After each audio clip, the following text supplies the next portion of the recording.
first one is, this is the first anniversary of the Burgas-Sarafo airport incident.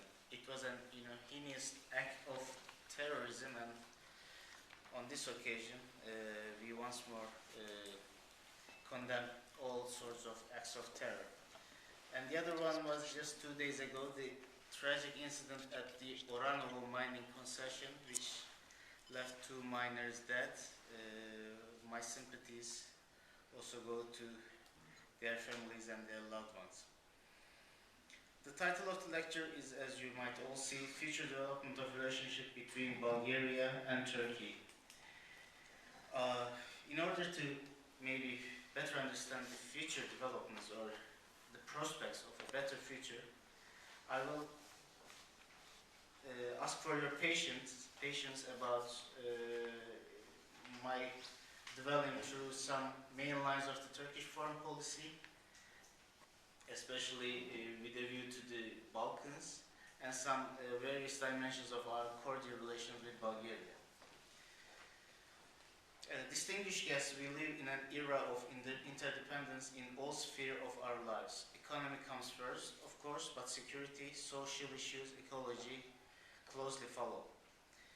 The fast pace of globalization of the last 2 decades has transformed our world into such an integrated place that now we cannot assess our national interests in isolation from the collective interest of international community. Take the current economic crisis, for instance. It started out as a financial meltdown, but it quickly spread to the real economy and turned into a crisis that no country in the world could remain immune to. Yet, on the global political scenery, there continue to be too many countries and regions around the world that are subject to political instability, threatening global security and stability. On the security front, we increasingly come to realize that it's not only asymmetric and non-conventional risks that define the current international security landscape.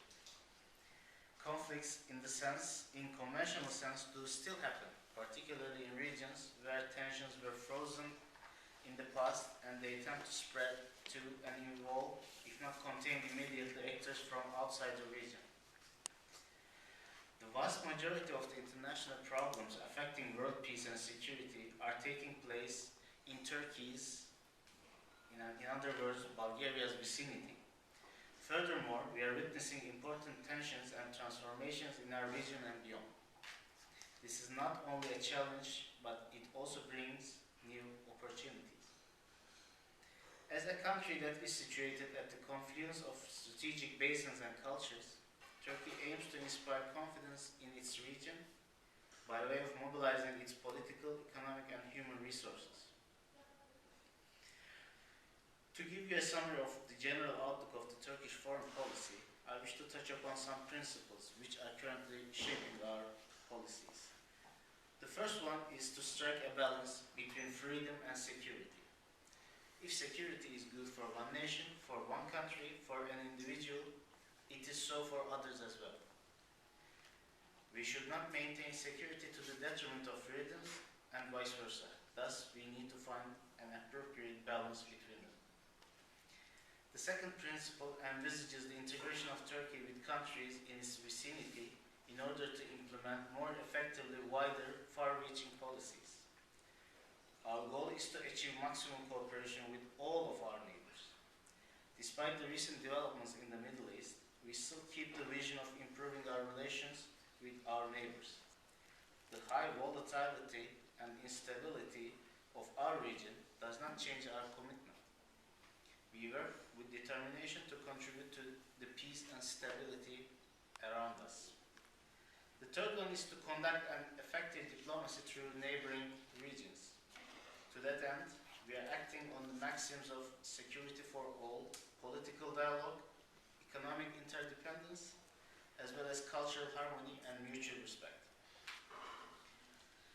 In recent years, my country has become an active member of the international community. We have enhanced our partnerships with the emerging powers of Africa, Asia Pacific, and Latin America.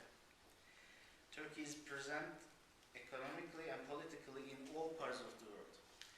Thereby, it has to deal with a wide range of issues.